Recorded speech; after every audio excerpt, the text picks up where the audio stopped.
இயேசு கிறிஸ்துவும் நானும். வேத வசனம் லூக்கா 18:1. சோர்ந்து போகாமல் எப்போதும் ஜெபம் பண்ண வேண்டும்.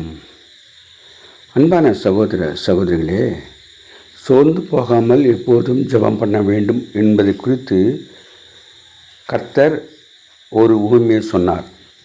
ஒரு பட்டணத்திலே ஒரு நியாயாதிபதி இருந்தான். அவன் தேவனுக்கு மனுஷருக்கும் பயப்படாதவனாக இருந்தான்.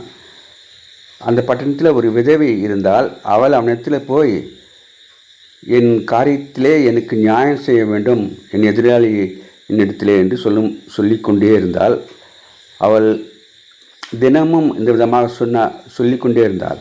அவன் ஆண்டவருக்கு பயப்படாமல் இருக்கிறது எப்படி, இவருக்கு நியாயம் செய்ய வேண்டும் என்று சொல்லி அவனுக்கு நியாயம் செய்தான். அந்தபடியே தேவன் தம்மை நோக்கி இரவும் பகலும் கூப்பிடுவர்களுக்கு அவர் நியாயம் செய்கிறவராக இருக்கின்றார். நம்மிடத்திலே விசுவாசம் இல்லாததால் தான் பதில் பெறுவது தாமதப்படுகின்றது, சில வேளைகளில் தடைப்படுகிறது. நாம் அவசரப்பட்டு செய்கிறோம், தேவனோ சரியான வேலையிலே தருவார். விட்டு விடாமல் ஜெபம் பண்ணுங்கள். Have a blessed day. God bless you. Give your heart to God, your hand to man. Live in God's word, live on your knees. Thanks for watching. Like, share, subscribe.